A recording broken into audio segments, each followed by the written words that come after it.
todos ustedes, y no solo por sus libros, por sus novelas, sino porque además es el director y presentador en esta misma casa del programa Los Libros, que se emite todos los miércoles en la 2. No hay entre nosotros competencias, sino afortunadamente complementariedad. Yo soy de signo Libra, Juancho no sé, y el territorio de la literatura es, por definición, zona abierta en la que cabemos todos, y así debe ser.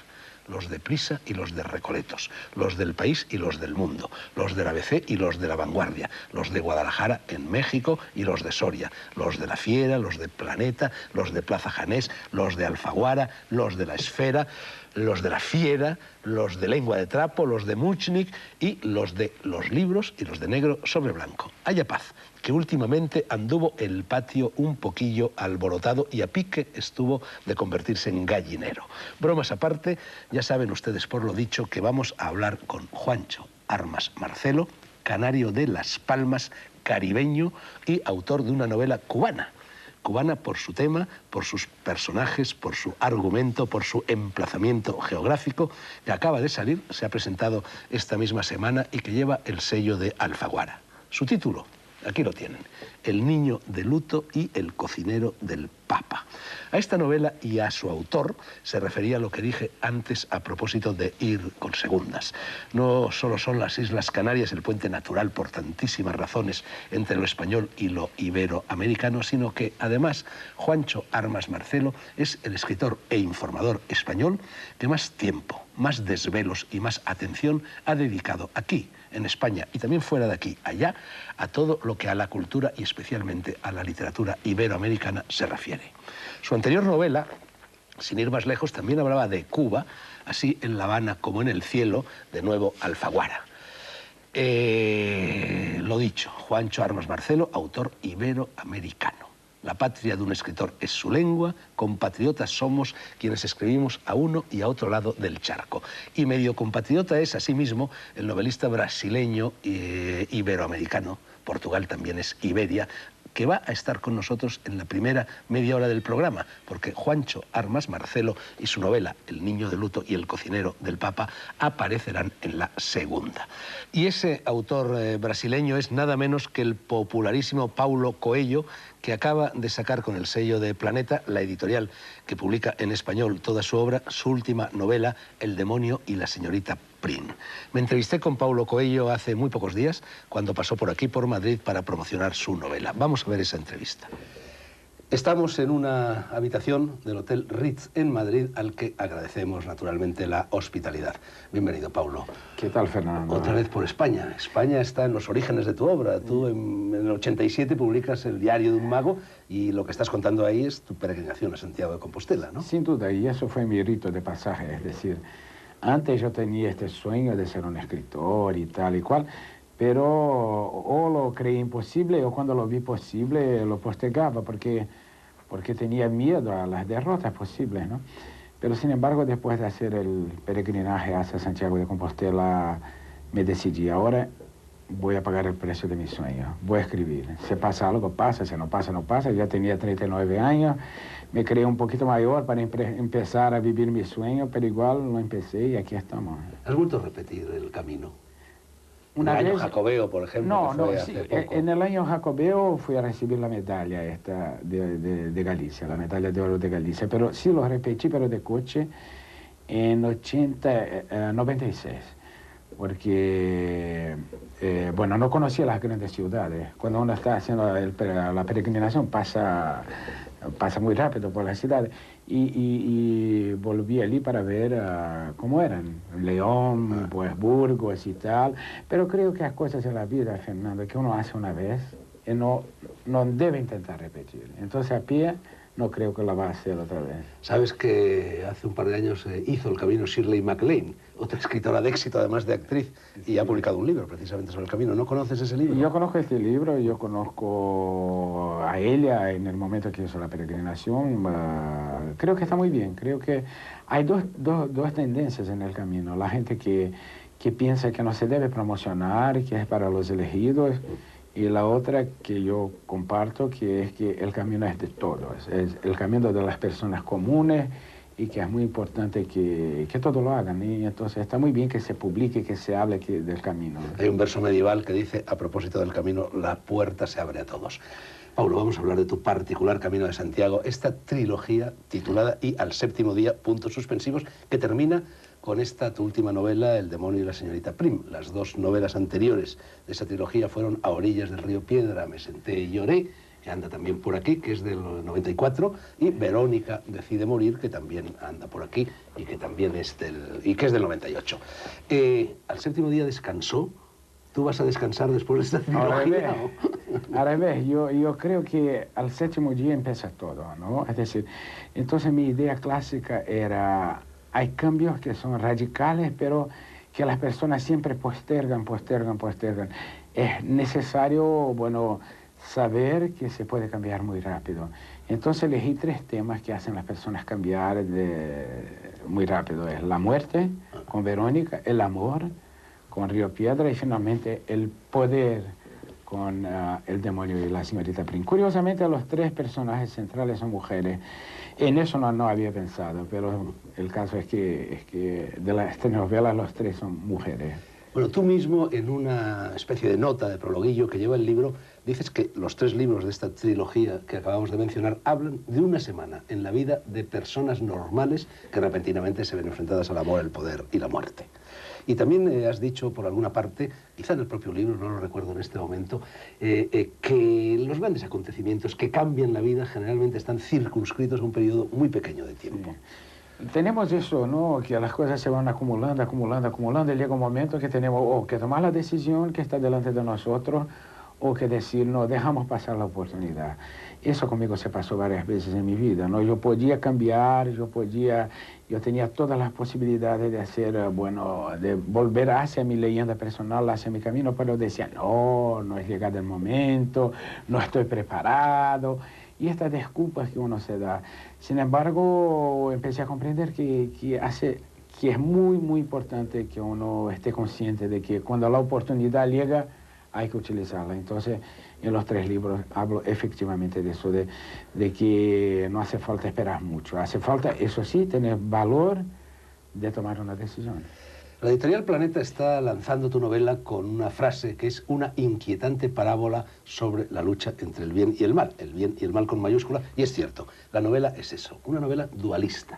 Sabes que toda la tradición judeocristiana es dualista, y el bien, el mal, mucho más dualista todavía en el caso de Manes, ese hereje del cristianismo que era persa, que era iranio, y en cambio en Oriente no, en Oriente oponen al dualismo occidental el monismo. Dicen que, en definitiva, ángel y demonio, bien y mal, son caras de una misma moneda. Sin duda ninguna, sin duda ninguna. Yo estoy mucho más claro, el maniqueísmo es algo que nunca me agradó porque es simplificar mucho la vida, es decir, esto es bueno, esto es malo, y por aquí vamos, señores. Eso no es así. Yo creo que la verdad es que la sociedad tiene unas reglas que cambian a su gusto, a gusto de los gobernantes, a gusto de las cosas políticas, y mientras nosotros estamos siempre culpabilizando a los padres o los maestros o la mujer o el marido por las decisiones que no tomamos, porque decimos, no, él eligió mi camino. Entonces tenemos que saber que más allá de lo que la sociedad impone como el bien o el mal, nosotros lo sabemos. Dentro de nosotros, el ángel y el demonio nos dice, esto está bien, esto está mal. Y hay que escuchar esta voz. Yo estoy convencido que esta voz que nos dice que es lo que debemos hacer, ¿eh? De hecho, tu libro lleva una cita del Evangelio de Lucas, en su primera página, que dice, cierto personaje le preguntó, buen maestro, ¿qué debo hacer para heredar la vida eterna? Y Jesús le respondió, ¿por qué me llamas bueno? Únicamente Dios es bueno. Bueno, esto significa que tú aceptas que todos los seres humanos, o propones, tenemos una doble naturaleza, como también la tuvo Cristo en un determinado momento, una naturaleza animal y una naturaleza divina. Eso es muy curioso, ¿no, Fernando? El hecho de que el propio Jesucristo en un dado momento, cuando le proponen, dice, buen maestro, y él dice, bueno, no, espera, yo estoy en mi condición humana, y bueno, entonces tengo todos mis lados, y eso es que me hace ver en Jesucristo verdaderamente una persona que yo tengo una fe total, porque vivió intensamente la condición humana. Yo creo que sí, tanto yo como tú, como todos estamos delante del único poder que tiene el demonio, que es la tentación.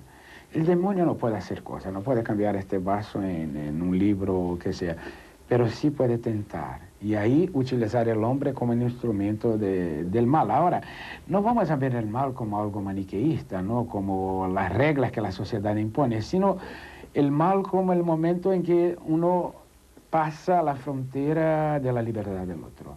Yo creo que ahí estamos en la regla clásica, que es una regla mucho más judía que cristiana, porque la regla cristiana dice, tienes que hacer al otro el bien, y la regla judía dice, no hagas al otro lo que no quieres que te hagan. Entonces yo creo que cuando no haces al otro lo que no quieres que te hagan, entonces ya lo tienes todo muy claro. Sin embargo, si intentas hacer el bien, muchas veces puedes intentar imponer una idea que es tu visión de la vida y que no es necesariamente lo que va a hacer bien al otro. Hay otra especie de antinomia muy curiosa, Paulo, parecida a la que Lucas pone en boca de Jesús, que tú citas, y que se refiere al Génesis, que tú citas en esa nota inaugural del libro a la que ya nos hemos referido, y señalas que Dios, después del pecado original, después de lo de Adán y Eva, la serpiente, el árbol del bien y del mal, etc., dice, hete aquí que el hombre se ha convertido en uno de nosotros, conocedor del bien y del mal. Y entonces te preguntas, si Dios es único, ¿por qué dice en uno de nosotros? Te envío yo a ti la pregunta. Yo no sé contestar. La verdad es que no sé contestar en este momento, que en el Génesis que Dios habla con uno de nosotros, y bueno, está allí apenas, pero la verdad no sé con quién habla Dios. De la misma manera que yo no sé como el dios del tiempo, que es el único dentro de la mitología iraní, de la mitología persa, también le hace una gran oración a quién, a no sé qué, y ahí empieza también la lucha del bien y del mal. Es algo muy complejo, pero ¿sabes qué, Fernando? La gente perdió el sentido del misterio. Entonces, antiguamente yo quería contestar todas las preguntas de la vida. Hoy me doy cuenta que no las puedo contestar, y sí que sé interiormente que estoy más cerca, bueno, del entusiasmo de mi leyenda personal, o que estoy lejos de las cosas que debo hacer. Es un conocimiento silencioso, interior, y con ello intento vivir, pero si pongo la lógica y quiero razonar aquí, allí, ahí ya me pierdo totalmente, ¿eh? En tu libro hay, yo diría que cierto pesimismo antropológico, cierto pesimismo sobre la condición humana. Prácticamente vienes a sugerir, o lo sugieren algunos de tus personajes, que únicamente hacemos el bien cuando tememos un castigo. Esa horca que está plantada, por ejemplo, en este pueblo de Viscos, que es donde transcurre la acción de la novela, ¿no? Es muy curioso que tú digas eso, porque todos los otros periodistas dicen, tus libros son tan optimistas. Yo digo, pero yo no veo nada de optimista en mis libros, yo veo los libros muy realistas. Lo que planteo en mis libros son preguntas, no son necesariamente respuestas. Sin embargo, la verdad es que hacemos el bien, algunos por el miedo del castigo, otros porque no osan saber lo que se pasa más allá de los límites, y esto no eligen entre el bien y el mal. Están siempre protegidos por un entorno que ya conocen y no tienen los desafíos de la vida. Y finalmente yo creo y que más y más gente hace el bien porque es mejor, se siente mejor. El bien en el fondo es una recompensa hacia uno mismo. Entonces hay gente que lo hace por castigo, sí, pero la gran mayoría de la gente que yo conocí lo hacía por generosidad, por solidaridad. ¿Tú vas encontrando respuesta, o por lo menos relativa respuesta, a todas esas preguntas que tus libros plantean en contacto con los lectores? Es decir, ¿los lectores te dan luz? Los lectores me dan luz, sí, pero ¿cómo no sé que han leído mi libro? Porque es una abstracción total. Yo vendí como 31 millones de libros, y esos son 90 millones de lectores. Muchas veces estoy en un bar Se acerca alguien. Y en la mesa al lado están hablando de mí, no sabe que yo estoy allí, ¿me comprende?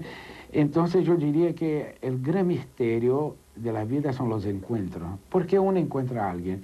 Entonces yo soy una persona muy abierta hacia los encuentros. Y como el éxito me da la posibilidad de tener las puertas abiertas, estoy siempre listo a conectarme con la gente.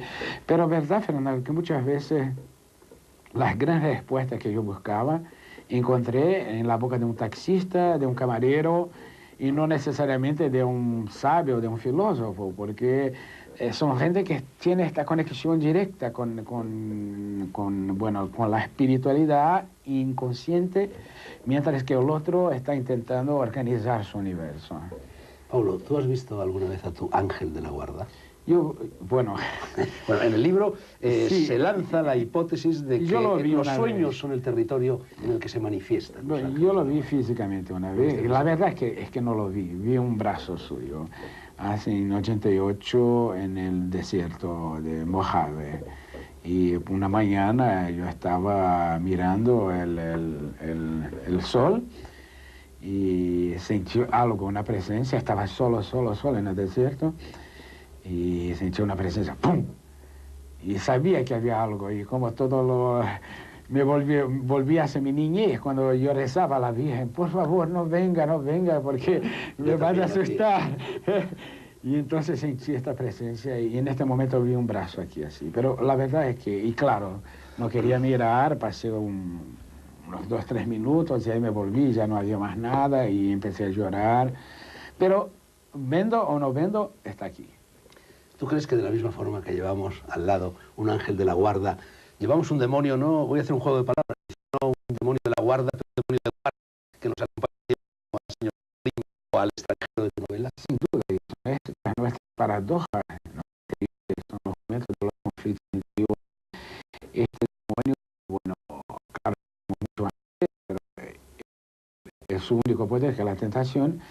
Y entonces, bueno, tenemos que también mirarlo sin miedo, de la misma manera que a nuestro lado está la muerte, ¿no? Y que está sentada aquí y dice, Paulo, hace tu mejor todos los días, porque un día te voy a hacer así, ¡pa!, te voy a tocar y te vas. Entonces yo creo que el gran milagro de la vida es la conciencia de la muerte. Claro, yo creo en muchas vidas, pasadas y futuras, pero eso da igual. En este momento estoy aquí ahora y tengo que dar el mejor, porque la muerte está a mi lado, ¿eh? Esa especie de pesimismo al que me he referido antes se manifiesta de modo muy especial en la novela cuando evocas esa anécdota que se atribuye a Leonardo da Vinci, que escoge una especie de ángel humano, para pintar la figura de Jesús en la Última Cena, y luego cuando está buscando un modelo para Judas, se encuentra de repente tirado en los tugurios, no sé, de Milano, de donde sea, a un individuo demoníaco, y luego se dirige él y descubre que ese individuo demoníaco es el mismo al que él había convertido en Jesús, solo que se ha ido degradando, ¿no? Es tan curioso, Fernando, cuando yo miro mi vida, ¿no?, hacia atrás. Bueno, una vez fui a una película, ver una película que se llamaba Flatline, una película sobre la muerte. Y yo me creí una persona, claro, que intentaba siempre estar muy conectada con el bien. Pero después de salir de esta película fui a tomar un café y pensé que cuántas veces yo había herido a los otros. Yo creo que el mal es herir a los otros, incluso herir a uno mismo. Eso fue en 91. Entonces hice una lista de las personas a quien tenía que pedir perdón. Fue un lío, porque muchas de esas personas ya habían cambiado de casa, de país y tal, pero yo no puedo continuar mi vida sin pedir perdón a todas esas personas. Y pasé como un año buscando los teléfonos, y llamaba a las personas, no comprendían nada, ¿no? Elizabeth, sí, soy Paulo Coelho. Oh, Paulo, ¿qué tal? No, te llamo para pedirte perdón, pero perdón de qué. Ni se acordaban, claro. No, ni se acordaban, o a veces se acordaban, sí, ¿no?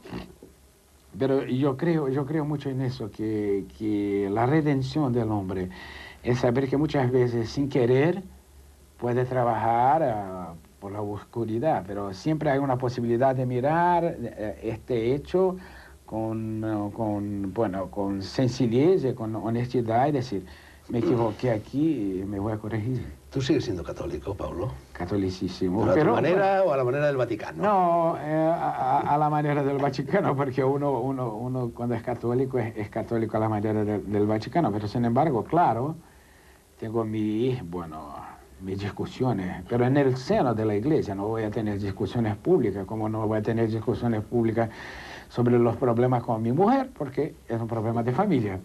La misma cosa se pasa con la iglesia, ¿eh? Tengo mis discusiones con la parroquia, las personas, pero no públicamente.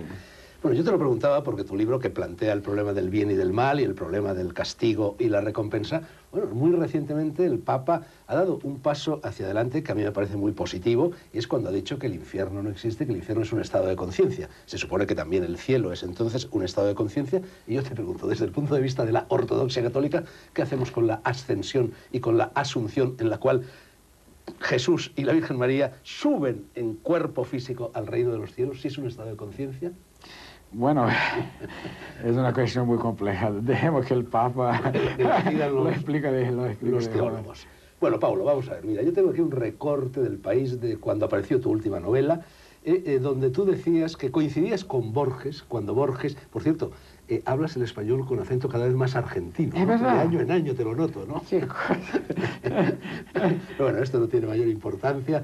El español está hecho de muchos acentos, afortunadamente. Bueno, Borges decía que solo hay 4 historias. La de un hombre y una mujer. La de un hombre y una mujer está aquí. Es el demonio y Chantal, la señorita Prim. La del triángulo amoroso, aquí no está. La de la lucha... Está en brida. Sí, la de la lucha por el poder, que eso sí que está, y la del viaje.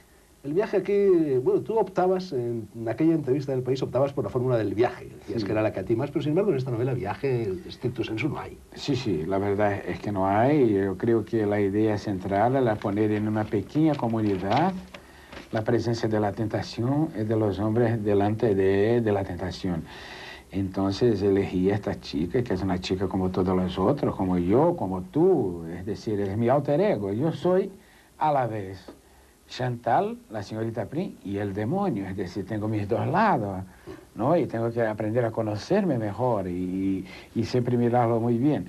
Entonces, es el problema de las relaciones humanas, que es la cosa más complicada del mundo, Fernando. Aquí tú tienes un equipo de televisión que, bueno, pero poner toda esta gente trabajando hacia el mismo objetivo es una locura para mí. Para mí escribir un libro solo ya es complicado, porque soy yo y más 2 de mí mismo, ¿no? Que yo lo conozco también, el Paulo A, el Paulo C, bueno. Pero sin embargo, las relaciones humanas son muy complicadas. Y el libro, señorita Prim, es eso, como las relaciones cambian.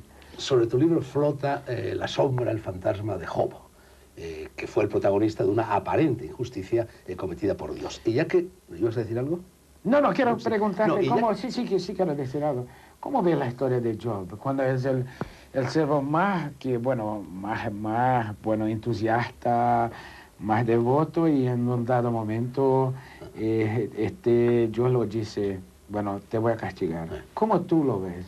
Bueno, yo lo veo como una especie de trampa parecida a eso que hace, por ejemplo, la policía cuando se disfraza de hippie y le vende, no sé, marihuana pues a un chico que pasa por la calle, le está tendiendo una trampa y claro, efectivamente ahí hay como un dolo, ¿no?, en ese planteamiento. A mí me recuerda, estamos muy cerca del Retiro, Paulo. Yo leí una vez un cuento de Jardiel Poncela y estamos en el año del centenario de Jardiel Poncela. No sé si conoces a Jardiel Poncela. Era un autor cómico español de teatro, y no solo de teatro, también de novelas, pero realmente muy bueno. Entonces cuenta un cuento, una historia en la cual hay 2 señores que van paseando a lo largo de la verja del Retiro por fuera y están discutiendo sobre lo mismo que discute tu novela, el bien y el mal. Y uno le dice al otro, todos somos malos. Y el otro dice, no, eso no es verdad, demuéstramelo. Y entonces un pobre viejecito jubilado que está paseando por dentro del Retiro, a lo largo de la verja, el de fuera le empieza a hostigar con un bastón. Y el viejecito al principio le mira extrañado, el señor está loco, el otro sigue hostigándolo. El viejecito cada vez se va poniendo más nervioso, ni que decir tiene que es un viejecito inofensivo, y total, que el viejecito acaba agarrado, colérico, iracundo a las verjas del Retiro, gritando, y entonces el otro se vuelve a su amigo y dice, ¿ves cómo el hombre es una fiera? Bueno, es un poco lo que le pasa a tu libro. Oscar Wilde decía que podemos resistirlo todo menos la tentación. Las gentes de tu libro son sometidas a una tentación y eso sería un poco como la prueba de si somos buenos o malos. Es verdad, pero yo creo que la peor de las tentaciones, por ejemplo, es el miedo al amor, ¿sabes? Es decir, eso está muy presente en mi libro también. El tema de que no te quieres comprometer con nada porque tienes miedo de sufrir. No quieres te comprometer con tu vida. Quieres, bueno, vivir de una manera que, bueno, que puedes después decir, que el culpado fue mi padre, es ridículo. ¿Cuánta gente de mi edad? Yo tengo 53 años, mira, y me vi, no, porque mi padre o mi madre, eso es ridículo, ¿no? Tienes que tener amor por tu vida, tienes que tener amor por tu trabajo, tienes que tener amor por una otra persona. Hay mucha gente que no he encontrado a la persona. Por favor, tienes 6 billones de personas, 6.000 millones de personas en la Tierra y no me puedes decir que no encontraste tu otra parte. Entonces la gente está muy reacia al hecho de sufrir por amor, de buscar el amor, de creer que el amor le hace mal o le puede hacer sufrir. Y entonces en el libro yo creo que está planteado el tema de decir, ¿por qué no nos acercamos de los otros? Por miedo de sufrir. En el libro, en ese territorio de Viscos que creas en él, como de costumbre, como de costumbre en tus novelas, faltan las connotaciones de espacio y tiempo. Me imagino que porque quieres darle una dimensión universal a esta especie de parábola. Y en ese espacio de que es un sitio feliz, un sitio tranquilo, una humanidad, es un niño. Las antiguas profecías del mundo, antes de que llegue el apocalipsis y el fin de los tiempos y el cambio de todo lo que sea, durante no sé cuánto tiempo no nacerán niños, que es algo que ya está sucediendo. Ese pueblo es el símbolo del globo terráqueo en estos momentos. Yo diría que este pueblo es sí el símbolo de nuestra situación actual. No es que no nacen, pero dejan el sitio, ¿no? Porque se van. Entonces es algo muy concreto. Uno de mis sitios que yo adoro son los Pirineos y hay muchos pequeños pueblos allí y eso se pasa exactamente. Llegas allí, ves ancianos, gente que ya no puede salir, pero los jóvenes ya se marcharon. Entonces ve que se desaparece toda una estructura social que estaba muy bien, porque ahora con esto de la globalización y tal, ya son los grandes centros que atraen las atenciones. Entonces, la idea clásica es que no se puede perder eso que los niños tienen, que es una inocencia para saber pedir, ¿no? La capacidad de llorar desesperadamente y parar de llorar inmediatamente cuando les satisfacen y finalmente, bueno, no tener límites. Y nosotros perdemos mucho este niño. Ya no pedimos, tenemos vergüenza de pedir, ya no lloramos y ya creemos que tenemos límites. El planteamiento inicial de tu novela, y es algo que has planteado, es un esquema el que has recorrido en otros libros, Paulo, se parece mucho a algunas películas de Hitchcock y a las películas del oeste, del Far West, en el sentido del forastero, el extranjero, que llega de repente pues, a un pequeño enclave y altera por completo la vida de los habitantes, ¿no? Para desequilibrar, yo creo que esta es la idea clásica, ¿no? Y eso es la idea clásica de la vida también. Mientras tú viajas, tienes que dejar las puertas abiertas a los extranjeros. Entonces, por eso yo creo que el viaje es algo que te hace crecer mucho. Sin embargo, cuando estás en tu hogar, ya no hay influencia, ya no hay nada. Entonces, mi idea era dejar que la influencia que viene a desequilibrar lo que está organizado, bueno, haga esta ciudad o este pueblo, en este caso, tener una nueva conciencia. Desequilibrar es muy importante, Fernando. Bueno, por cierto, y entre paréntesis, ya que hemos hablado del Far West y de Hitchcock, se frustró aquel proyecto que había de llevar, no sé si era El alquimista o El diario de un mago, una gran película en Hollywood a todo trapo, ¿no? Sí, yo lo frustro. Tú lo frustras. Yo lo saboteo. Yo he leído el 15º guión y digo, no está bien. A ellos da igual que yo ame, que no ame. Pero igual no quieren que yo salga al periódico y digo, detesté el guión y tal, porque eso no son cuantos millones de lectores que van a escuchar. Fue una actitud muy ingenua de mi parte. Cuando el libro salió, me invitaron a Hollywood, vendí, qué maravilla, y después me di cuenta, pero la verdad es que no veo como una película. Y entonces, desde entonces, intenté sabotear y hasta el momento lo logré. Claro, va a llegar un momento que van a decir, Paulo Coelho, por favor, los derechos son nuestros, lo vamos a hacer, pero hasta el momento lo logré sabotearlo. Bueno, volvamos a este libro, al demonio y la señorita Prim. En el pueblo viven 281 habitantes. La notación cabalística, que consiste en sumar las cifras, los números que componen esa cifra, arroja, es decir, 2 más 8 son 10, más 1 es 11, 2. Yo no sé si esto lo has hecho adrede o te lo estoy yo revelando en este momento. Siempre se ve. Paulo Coelho tiene 11 letras. 281, 11 también. No, el 11 está siempre presente. Si ves el principio de Verónica, decide morir es el 11 de noviembre, que es el 11 de 11, ¿no? Entonces, el 11 para mí es el poder de la mujer sobre el hombre, ¿no? La carta del tarot bueno, es una mujer que abre la boca de un león. ¿Cómo es perceptivo? Eres perceptivo porque sí, es verdad que el 11 juega una parte muy importante en todo mi trabajo porque es el poder de la emoción sobre el poder de la razón. Qué curioso, ¿eh? Bueno, de hecho, Paulo, los dos personajes más positivos de este libro son dos mujeres, como en otros muchos libros tuyos, ¿no? Chantal, la señorita Prim, la joven, y la vieja, Berta, que es un poco la voz de la sabiduría en el pueblo, ¿no? Sí. Pero sin embargo, Fernando, aunque sea el mal que llega el extranjero, ¿no? Yo lo encuentro como algo positivo también, porque es un instrumento. El extranjero, la persona que viene con su amargura, con su tristeza, que intenta hacer con que todos, ¿no? Los otros, el nivel es de la tristeza y no de la alegría. Y yo conozco mucha gente, tú también quizá, que cuando se ponen en plan muy amargoso o amargo. Amargo.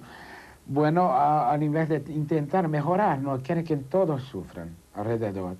Entonces eso lo veo en el extranjero también como alguien que está intentando buscar la luz, pero todo que encuentra es la tiniebla alrededor de él, y entonces lucha para pues, que todos vivamos la experiencia de la tiniebla, pero se permite vivir también la experiencia de la luz. Paulo, en tu libro, esa tentación a la que se ven sometidos los habitantes del pueblo es ni más ni menos que el oro, la más vieja tentación quizá del ser humano y desde luego muy presente en estos momentos en el mundo. Eso tiene que ver, por una parte, con la alquimia, ese viejo interés tuyo, presente ya en la novela del alquimista, de la transmutación del oro en la piedra filosofal que nos salva y que nos redime. Pero también tiene que ver con lo que está pasando ahora sobre el globo terráqueo. ¿Es el demonio, es el mal, el becerro de oro? No, yo no diría que el oro es el mal. Yo diría que la verdad el oro en este libro es un símbolo. Yo utilizo mucho el lenguaje simbólico, ¿no? El animal, el lobo, ¿no? El bosque, el oro. Yo intento utilizar un lenguaje simbólico que pueda hablar con mi alma, porque yo soy mi primer lector. Entonces, si haces las cuentas, vas a ver con este oro que el extranjero dejó, no puedes, la verdad, vivir tan bien, porque el oro está muy desvalorizado. Pero, sin embargo, qué bien. Sin embargo, yo creo que el oro es el símbolo de las cosas que uno no puede tener. El oro hay poco, entonces es muy valorado en el sentido personal. Entonces, la idea clásica del oro ahí es los elegidos en torno de un metal que significa también la riqueza. Pero la verdad es que el oro no vale tanto. Paulo, dos últimas preguntas con brevedad porque estamos ya fuera de tiempo. Una, tú sigues diciendo que eres un hippie. Yo lo sigo diciendo también. Y a mí me dicen, como te dicen a ti, ¿pero qué vas a ser tú ya un hippie si ahora has ganado dinero, eres conocido, tus libros están? No se dan cuenta de que no tiene nada que ver el dinero o el no dinero con ser un hippie, es una actitud, ¿no? Absolutamente, exactamente. Sí, sigo diciendo la misma cosa, pero hoy ya no explico tanto. Dicen, eso está bien. La verdad es que tenemos, tú y yo, una visión de vida distinta y lo que cambiamos fue la estrategia, pero los valores, los ideales siguen en nuestro corazón, ¿no? La última pregunta, en la página 123 dices algo que a mí me parece la clave de este libro, no sé si a ti te lo parecerá también. Dices, el hombre necesita de lo peor que hay en él para alcanzar lo mejor que existe en él. Todos los grandes héroes iniciáticos, para ascender al reino de los cielos, por así decir, empiezan por practicar una descensión ad ínferos, irse al mar, irse al purgatorio, irse al infierno. ¿Esa es la clave del libro? Esta es la clave de la vida. Yo diría que hay que mirar sin miedo, ¿no? El peor para saber que no eres peor, porque es curioso, porque la gente no experimenta, y es mejor que no experimente igual, pero sin embargo se siente culpabilizada, frustrada, que no merece eso, que no merece aquello, porque tiene un lado de tinieblas. Todos tenemos eso, pero no es eso que nos va a paralizar. Yo escribí un libro que se llama Manual del Guerrero de la Luz, que habla de eso. Tenemos los miedos, las culpas, los sufrimientos, la mezquinez muchas veces, pero somos gente de buena voluntad. Entonces seguimos adelante a pesar de las cosas que están aquí y que muchas veces nos paralizan. Y yo creo que eso es la clave de la vida, es mirar sin miedo a su alma, porque lá dentro hay un océano de tinieblas, pero, hombre, eso también es muy, muy curioso porque te da cuenta que no te conoces tan bien. Gracias, Paulo. Punto final. Decía Stevenson, o mejor dicho, exclamaba: ¡qué angelical es el demonio! Curiosa frase, ¿no? Con ella despedimos al autor de El demonio y la señorita Prim, publicada por Planeta, pero no se vayan de ahí, por favor. Negro sobre blanco sigue después de la publicidad que ahora empieza y vuelve a su escenario habitual. Ya saben ustedes que esta conversación con Paulo Coello, la que acaban de escuchar, ha transcurrido en una habitación, en una suite del Hotel Ritz de Madrid. Gracias por la hospitalidad. Los anuncios.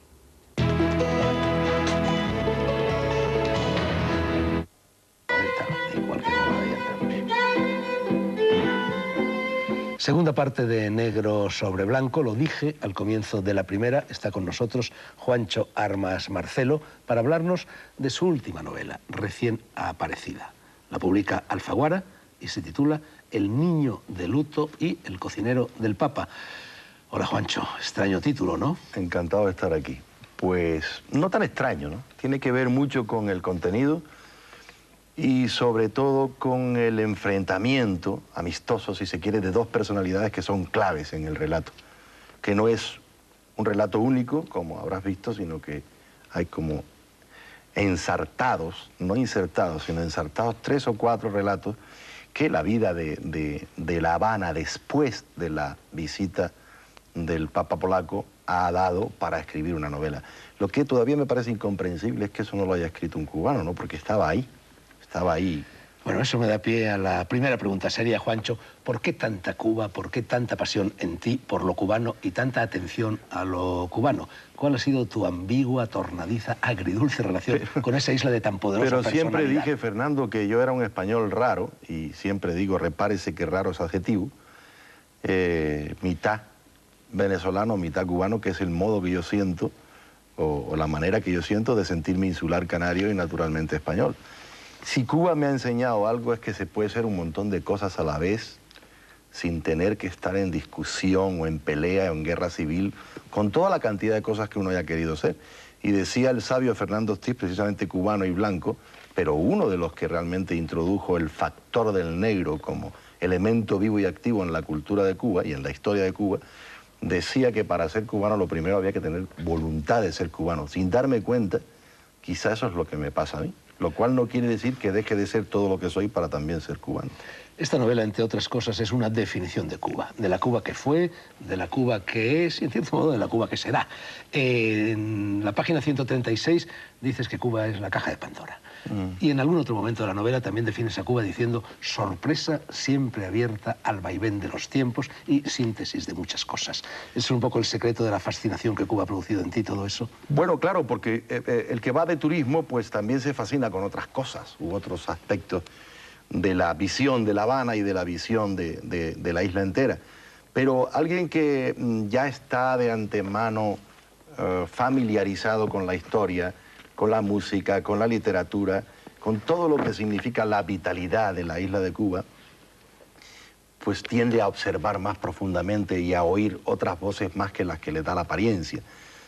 Todos los que sabemos algo de Cuba sabemos que la realidad de verdad en Cuba, en todos lados, pero en Cuba todavía es más subterránea que en otros sitios. Si atendemos un poco a esa visión subterránea, nos daremos cuenta que efectivamente Cuba es una caja de Pandora, es una esponja, por entenderlos bien. Es una esponja que asume no solo todo de sus alrededores, sino de la memoria histórica que tiene, que es muy mulata, muy mestiza, muy negra, muy blanca, muy europea, pero también muy norteamericana, por mucho que se quiera decir que no. Ahí hay un capítulo entero en el que hay una historia reducida, si se quiere, o sintetizada del béisbol y lo que significó en todo caso el béisbol, que los cubanos llaman el béisbol seguramente para llevarle la contraria a los norteamericanos, que los enseñaron a jugar y terminaron ellos jugando mejor que los norteamericanos. Juancho, fascinación por Cuba, pero quizá fascinación por la insularidad. Tú eres de una isla, Las Palmas, bueno, Gran Canaria, Cuba, y luego en la novela hay otra isla que flota sobre ella, que es Sicilia. La sombra del gato pardo, Sí. La sombra de ese príncipe siciliano que se trasladó Magnífico a Roma príncipe. en sus 2 últimos años, cuando ya estaba herido de muerte por la vida y por la enfermedad, para ver si conseguía publicar su novela, y no consiguió publicarla. Esa novela aparece en una de las últimas páginas Es la del libro, lectura, está es la abierta lectura. a medias, ¿no? Es la lectura fundamental, el libro de cabecera del cocinero del Papa en la novela, de Angelo Ferri, don Angelo Ferri, que es un siciliano que tiene además otro restaurante en Porto Empédocle, que está a unos kilómetros de Agrigento. Entonces es insólito que esa isla, que para mí es la más bella del mundo sin lugar a dudas para mí, incluidas las bellas, sea solo conocida por la mafia y que no tenga más que una imagen pública realmente detestable cuando es una maravilla. Bueno, yo pienso que haciendo una transposición analógica, uno se da cuenta, siguiendo las teorías de Alejo Carpentier, que el Mediterráneo de América es el Caribe. Y que de todas esas islas del Mediterráneo antiguo, si hay que hacer una analogía con Sicilia, que era la más importante, la Magna Grecia, hay que encontrarla en Cuba. Darse cuenta que de ahí salieron los españoles los últimos de América, como también salieron los griegos cuando los romanos, cuando el imperio los echó fuera, cuando acabó la civilización griega para incorporarse naturalmente a la civilización romana, civilización latina. Esa transposición, ese juego de espejos, es algo que aparece en otras novelas de Alejo Carpentier y forma parte también de una cultura cubana muy especular con el Mediterráneo. O sea que no es nuevo tampoco, solo que probablemente en novelas sí esté hecho de esta manera, o descrito y construido de esta manera. Juancho, novela muy crítica, novela muy dura, mucho más de lo que lo fue la anterior, que no era una novela crítica, era una novela, en fin, era otra historia, ¿no? ¿Tú crees que vas a poder volver a Cuba? ¿Quieres volver a Cuba? ¿Te van a dejar? ¿Se va a vender esta novela en Cuba? No, ni se vendió la primera ni se venderá la segunda, por razones económicas, pero también por razones políticas. En todo caso, yo quiero ser un hombre libre incluso en un país que no lo es. Y si no me dejan entrar, pues no me dejan entrar, pues no entro. Me sentiré tan honrado como cuando entro. Yo a Cuba no voy a hacer política, yo a Cuba no voy a hacer turismo sexual, para eso lo hago aquí, que está mucho mejor, aunque la gente no lo sepa. Y yo a Cuba voy porque tengo una devoción por Cuba que no tiene nada que ver con el sistema político, más bien el sistema político lo detesto, y lo digo aquí, allí, en todos lados. Y al fin y al cabo voy porque tengo muchos amigos y me siento muy cubano. Es igual, la biología, como tú eres muy fanático de los toros, me entenderás, si nos respetan los toros... No, aficionado, aficionado, pero alegro. Si nos respetan los toros, veremos que la biología podrá también con las dictaduras que parecen inaguantablemente eternas. Y entonces ese país será lo que quiera ser. Bueno, Cuba se ha convertido en un epicentro cultural de la novela, de la literatura, del cine de nuestro tiempo. Acaban de aparecer, de hecho, menciono únicamente 2 títulos entre los muchos que podría mencionar. Se ha reeditado esta novela de Reinaldo Arenas en Tusquets. Fíjate, esa la edité yo en España en el año 80, en Argos Vergara. Y luego también Pedro Juan Gutiérrez, Animal Tropical en anagrama, que ha ganado, por cierto, un premio de tu tierra, el premio Alfonso García Ramos. He de estado en novela el jurado, además 2000. conocí a Pedro Juan Gutiérrez de una manera sorprendente en La Habana, en el año 95, cuando fuimos con Carmen Albor, la ministra de Cultura, y se nos pegó al séquito de Carmen Albor y sus escritores, se nos pegó un personaje que entonces no había publicado un libro en su vida y que quería ser escritor y que era escritor y que toda su vida soñaba con ser escritor, y yo me dije, pobre hombre, ¿cómo pensará publicar este pobre desgraciado? Y ese es Pedro Juan Gutiérrez. Bueno, te paro porque hemos venido para hablar de tu novela y no de las novelas de Pedro Juan Pero Gutiérrez. es muy importante Reinaldo ser Arenas, activista de los demás. No, pero yo te lo preguntaba sobre todo porque casi cabría decir que en estos momentos en la novela contemporánea hay un género propio, no sé cómo llamarlo, el cubanismo, una especie de ismo, ¿no? Y para que eso exista, lo primero que tiene que existir es un idioma. Y ese idioma, esa versión local del español general, está muy presente en tu novela. Aquí hay un acarreo lingüístico de primera mano. Lo has trabajado mucho, ¿no? Y todas esas palabras que salen, ¿son realmente palabras cubanas o alguna te las has inventado tú? ¿O son palabras canarias, caribeñas, venezolanas? No, hay mucho modismo canario que tiene su origen en Cuba, y hay mucho modismo cubano que tiene su origen perdido en Canarias. Y de ahí hay unos pasos comunicantes, en donde el Atlántico no ha hecho más que actuar como elemento de fusión. Pero de todas maneras, si hay un lenguaje vivo, completamente renovándose de esquina a esquina, de martes a martes, ese es el habanero. que no creo que sea un lenguaje, creo que es un lenguaje musical y que por eso se renueva, que parece que termina termina un guaguancó o un bolero o cualquier otro ritmo, inmediatamente comienza otro. No, es un trabajo a pie de obra. Amaya Lescano, cuando leyó la novela, la editora de Alfaguara, me dijo que si lo había tomado en magnetofón. No hay ni una línea de magnetofón, en todo caso en la memoria. Porque a mí me provoca, más que me produce tal fascinación, oírlos hablar que se me clava en la memoria como si yo hubiera querido en algún momento hablar así, o algún momento de mi vida o de otras vidas he hablado así, no lo sé. Tú eres uno de los poquísimos escritores españoles, rara avis, que ha conseguido que se traduzca una novela suya al inglés en Estados Unidos. Esta novela va a ser muy difícil de traducir. Lo digo precisamente por este acarreo léxico que tiene, ¿no? Fíjate, una de las novelas que más de escritores iberoamericanos, que en eso estamos, que más éxito ha tenido en Estados Unidos, éxito incluso crítico, ha sido La guaracha del macho Camacho de mi amigo y el tuyo, Luis Rafael Sánchez, puertorriqueño, que era también una especie de lengua mulata, mestiza, fusionada, algo que se llama mal hablado, se le llama Spanglish, pero yo creo que es algo más que el Spanglish, que es la lengua de San Juan de Puerto Rico, incluso los mecanismos de las emisoras de radio. No creo, eso lo hizo Gregory Rabasa, la traducción. Bueno. Yo no creo que sea difícil de traducir. También fue difícil de traducir La Habana para un infante difunto. Mira. Bueno, la novela, además de ese impresionante acarreo lingüístico que ya he mencionado, tiene un no menos impresionante acarreo de documentación cubana. Hay es decir, incluso topográfica de la ciudad de La Habana. Parece como si la conocieras como la palma de tu mano. Toda Cuba, toda la historia de Cuba y todo el entramado urbano de la ciudad. No, Cuba no, La Habana fundamentalmente. Sí, fundamentalmente La Habana, pero bueno, porque se Cuba, nota que también Cuba es mucho decir, ¿no? Pero La Habana sí, La Habana me la he pateado. Es decir, todos esos territorios que me la he pateado, me la he recorrido a pata. Todos esos territorios que están descritos en la novela están paseados, muy paseados. Y cuando me refiero a la Casa del Niño de Luto, me estoy refiriendo exactamente a la Casa del Niño de Luto que está en la calle Armas, entre esquina y esquina, de donde estoy diciendo, frente por frente del Parque Butari, parque que muchos habaneros no conocen.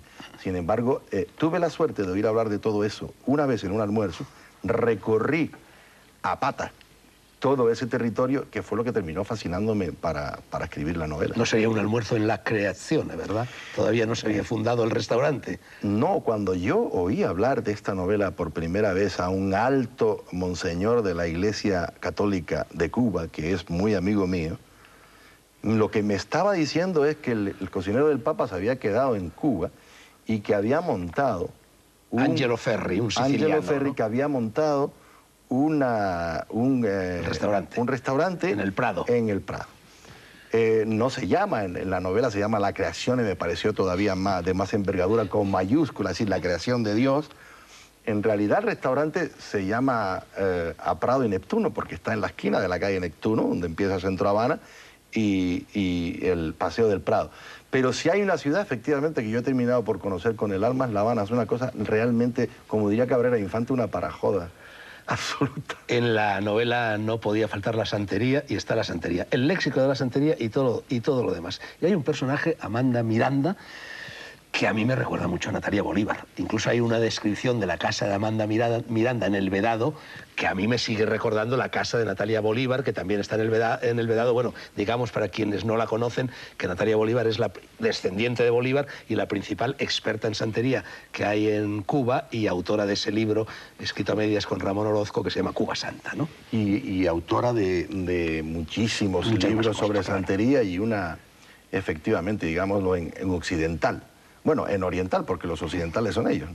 Digámoslo en nuestro lenguaje, como una gran sacerdotisa e intérprete de esa supuesta o real superstición. Al fin y al cabo, uno se nutre de siluetas, el escritor se nutre de siluetas humanas, físicas, geográficas o históricas, e incluso familiares, que no solo le son cercanas, sino que terminan por fascinarlo. A mí el personaje de Natalia Bolívar como personaje para una novela me sigue fascinando. Es posible que este se parezca bastante a él. Bueno, se parece bastante a él. ¿Historia real o cuasi real? o por lo menos que parte de hechos reales. Yo tengo aquí, delante de mis ojos, una especie de resumen del argumento que he hecho yo mismo, que dice muy rápidamente, telegráficamente, dice: visita del Papa. Su cocinero se queda en La Habana para montar un restaurante italiano, la Creazione, asociándose con un antiguo brigadista de las Brigadas Rojas italianas. Puntos suspensivos. La Iglesia cubana se enfada porque no se ha contado con ella para abrir el restaurante. Más puntos suspensivos. Asesinato cosido a puñaladas del niño de luto. Todo eso puede ser verdad. Lo importante no es que lo sea o no para una novela. Lo importante, como tú sabes bien, es que sea verosímil. Lo que parece realmente inverosímil es que sea realidad. Y es muy probable que haya muchos puntos de fusión y de realidad con el verdadero suceso. A mí me cuentan un suceso muy parecido y yo lo que hago es relatarme a mí mismo otro suceso que es exactamente la novela. No sé si el niño de luto murió de esa manera tal cual lo describo yo en la novela. No sé quién lo mató, tampoco en la novela se sabe finalmente quién lo mató. Solo sé que en su casa apareció un Zurbarán de 3 metros y un Rembrandt que no era tan grande. Eso fue relatado por ese mismo monseñor de la iglesia cubana sin darse cuenta quizás en la comida, en donde estaba también mi mujer, donde me estaba contando realmente la novela, pues por lo menos en síntesis me estaba contando la novela. Al final de ese almuerzo, ese gran monseñor y ese gran amigo, que es Carlos Manuel de Céspedes, se me quedó mirando y me dijo: qué pena, me lo dijo naturalmente en cubano, qué pena, qué vergüenza me está dando contarte todo esto no lo vas a escribir. Y yo le contesté: todo, Carlos Manuel, todo. El todo es esa novela. Aparte que hay otras historias ahí, como la del pianista Lacy Balboa, que también tiene otra lectura. Pianista del restaurante. Pianista del restaurante. Del cual está enamorado, Dios mediante Malaspina, el niño de luto. Bueno, pero en la novela se cruzan puntos de vista, narradores diferentes, pero hay un narrador omnisciente que yo no sé, Juancho, si eres tú, o es un amigo tuyo, o es una garganta profunda que tienes en La Habana. Yo tuve muchos problemas para comprender la novela. Es decir, tenía el relato, tenía los personajes, tenía la descripción, tenía todos los olores, tenía la sensualidad de la novela. Me faltaba el lenguaje y quien me relatara en primera persona el relato. Y entonces me inventé un cubano que a lo mejor soy yo mismo. El caso es que parece que ese cubano cobra tal vida propia que hace verosímil la historia. Y eso es uno de las cosas más gratificantes que me pueden... La gran recompensa que yo tengo es que ese cubano parece de verdad y a lo mejor lo es. Pero una de las cosas que a mí me han llamado la atención leyendo el libro, Juancho, es que en la Cuba de hoy, o por lo menos en la Cuba que aparece en la novela, se mezclan extrañamente el antiguo régimen, y cuando hablo del antiguo régimen me voy incluso a la época de los españoles, me voy incluso al 98 y lo que ha pasado pues desde que Fidel Castro se hizo con el poder. Este personaje central, el niño de luto, que se le llama así porque se murió su padre cuando tenía 5 años y ya lo vistieron de luto para los restos. Para los restos. Y que era compañero de estudios. En la novela es compañero de estudios de derecho del hombre fuerte. Nunca aparece Fidel Castro en la novela, sino como el hombre fuerte, ¿no? El hombre fuerte... preparaba los apuntes, se los subrayaba en colores diferentes para facilitar. Hay que decir, como cualquier lector de la novela se dará cuenta inmediatamente, que el niño de luto es catolicón, homosexual, blanco, culto, como si fuera... Abogado del antiguo régimen, albacea de los gusanos subidos a Miami, a España. Como si fuera una suerte de rémora que se quedó del pasado, que se quedó en el futuro, en el presente constante que es la Revolución Cubana, y que ahí, al final de la vida, lo matan. Pero esa memoria que está oscura en un barrio lateral, en Lawton, en un barrio lateral de La Habana, en un barrio no marginal, pero sí lejano del centro de La Habana, se recupera a través de esa voz de la memoria y se cuentan secretos, entre ellos que él fue compañero del hombre fuerte, que cuando el hombre fuerte se dedicaba ya a la política en los primeros años de derecho, él es el que le hacía la carrera. Quiero decir, le hacía la carrera de derecho. Bueno, este hombre pertenece a eso que tú sacas a reducir en la novela en francés, l'entourage sacré. No, él no pertenece. Se cree que pertenece porque no lo tocan a lo largo de los 40 años, teniendo todos los defectos que la Revolución Cubana quiere eliminar. Entonces, todo lo que se llama la radio bemba, lo que se llama la voz popular, dice que tiene que ver algo con en Cuba no se le dice entourage sacré, se le dice el entourage sacré, es decir, el entorno sagrado del hombre fuerte, Pero este siempre está indemne ante todas las purgas. Siendo además homosexual, no acabó nunca en la UMAC, ni fue nunca tocado por nadie. Incluso hay un intento de irlo a buscar en una madrugada para llevárselo y hay una orden que dice, a este no existe, este no se le toca. Es una excepción, lo cual levanta sospechas del pueblo entero que dice, este tiene que tener alguna complicidad. Esa complicidad nunca se sabe, solo se sabe porque la cuenta el autor del Niño. Yo he dicho antes cubanismo como una especie de género. A propósito de tu novela, Juancho, podría decir que esto, además de cubanista, esta novela, es también una novela picaresca. Está todo lleno de pícaros. Parece como si La Habana se hubiera convertido en un inmenso patio de monipodio. Pero tú sabes que eso es así. Tú sabes que la supervivencia exige agudizar y aguzar un ingenio que en la inmensa mayoría de los casos se llama en castellano y en español ingenio, pero no es más que el talento para esa propia supervivencia, para escapar de las miserias de todo género, incluido las miserias morales, y esa gente está pertrechada para esa guerra cotidiana que se traduce en La Habana y en toda Cuba con un solo verbo, resolver.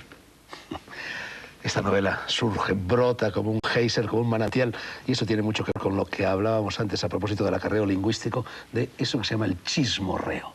El chismorreo típico de los cubanos, los sobreentendidos, las medias palabras, las alusiones, las barroquísimas metáforas, ¿no?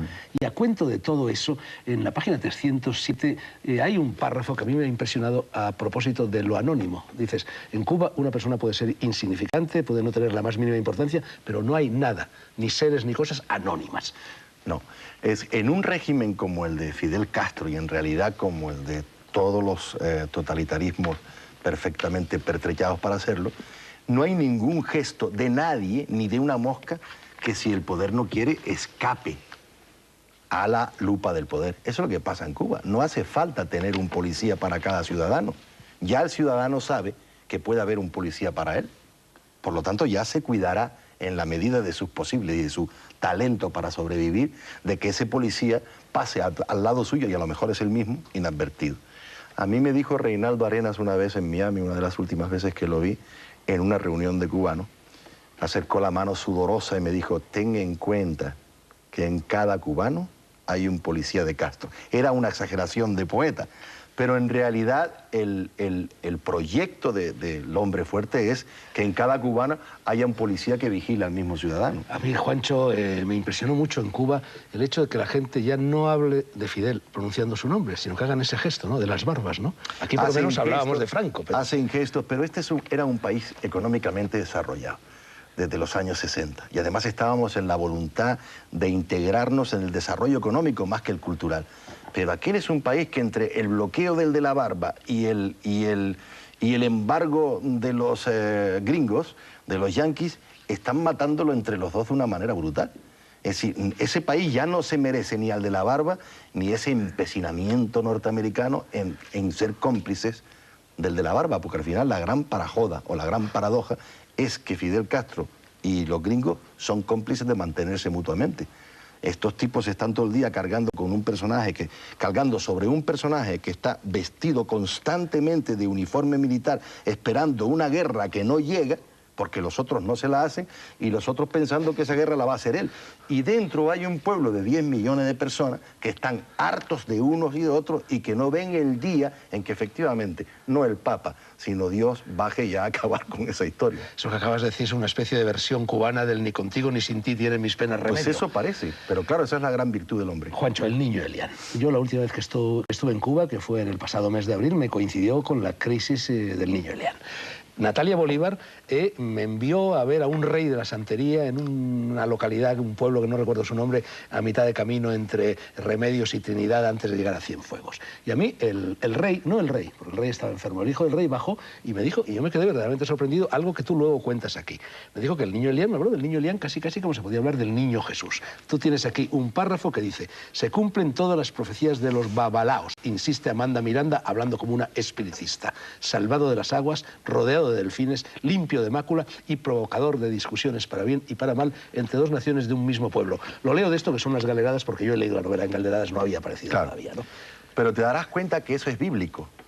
Eso es incluso talmúdico y puede ser incluso cristiano. Y es una constante. Realmente eso es lo que dicen los babalaos. La última versión es que eso también es un invento del hombre fuerte que se lo dijo a los babalaos, como si fuera una didáctica.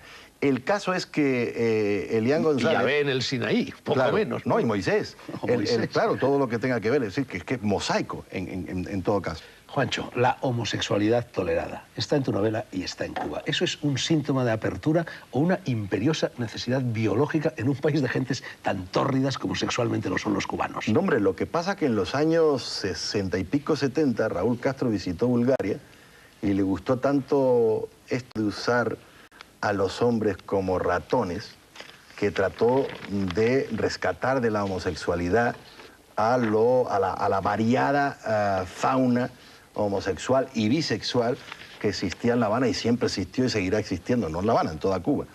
Y montó una operación, el castrismo montó una operación que se llamaba Unidad Militar de Ayuda a la Producción, UMAP con las iniciales, y ahí metió a todo el mundo, incluso tenga en cuenta, no por homosexual o no por esa razón, el cardenal Ortega Alamillo fue también a parar a la UMAP. Por ahí pasó todo el mundo. La UMAP había que cortar caña gratuitamente durante un montón de años. Bueno, en fin, gratuitamente lo hacen todos los pobres. Pero en todo caso, quiero decirte que nunca en el castrismo estuvo considerado como tolerable, esto fue considerada como un vicio tolerado la homosexualidad, lo digo con ironía. Pero hay homosexuales muy importantes en el castrismo que no fueron nunca tocados ni siquiera por la UMAP. Todos los cubanos que me estén escuchando saben que yo estoy diciendo la verdad. ¿Por qué? Porque eran amigos de Fidel Castro. Con esto no estoy sugiriendo nada, simplemente estoy hablando de una realidad que cualquier cubano del interior o del exterior conoce. Tengo que preguntarte por algo, sería la última pregunta, respóndemela por favor con brevedad, y se refiere al viaje del Papa, que es en fin, el cogollo en definitiva de la novela, lejano no está en la novela. Parece ser que los cubanos creían que la llegada del Papa pues iban a cambiar las cosas, y parece ser que no fue así, y parece ser, tú insinúas que Fidel engañó al Papa incluso, y hoy, precisamente hoy, casualidades o causalidades, viene en el periódico La Razón, me refiero al día de grabación del programa, no al mío, una página entera de la religión de Castro y sigue fieles católicos, dice la Iglesia cubana. La revista católica Una Palabra Nueva hace una dura crítica del régimen comunista. Hay determinados obispos cubanos que, a pesar de estar naturalizados con la visita del Papa, dijeron siempre que eso no servía más que para que el Papa llegara a Cuba, pero no para cambiar un ápice. Aquel que piense en un momento, católico, judío, cristiano, protestante, que sea, e incluso ateo, que Fidel Castro va en vida a cambiar ni un solo centímetro, como ha sido siempre, siempre estuvo equivocado. Sea el Papa con su infalibilidad o sea cualquier otro ser humano, que todos somos infalibles. No va a cambiar ni un ápice, va a mover la mesa para donde le da gana en su juego y la va a traer otra vez a su sitio cada vez que quiera. El hombre se preparó para eso y le ha salido bien, desgraciadamente. Fugit tempus, señor latinista, porque Juancho Armas Marcelo, además de presentador de programas de televisión, de escritor, de periodista y de novelista, es latinista. Llegamos al punto final de este capítulo de Negro sobre Blanco. Su primera parte estuvo dedicada a Paulo Coelho y a su última novela, El demonio y la señorita Prim Planeta, y en la segunda nos ha acompañado mi amigo y sin embargo colega Juancho Armas Marcelo, autor de El niño de luto y El cocinero del Papa, Alfaguara. Los dos libros están recién bautizados y a la disposición de quienes quieran comprarlos e incluso leerlos. Gracias, Juancho, gracias a todos ustedes. Dentro de 7 días seguiremos devanando la madeja de la literatura. Buenas noches.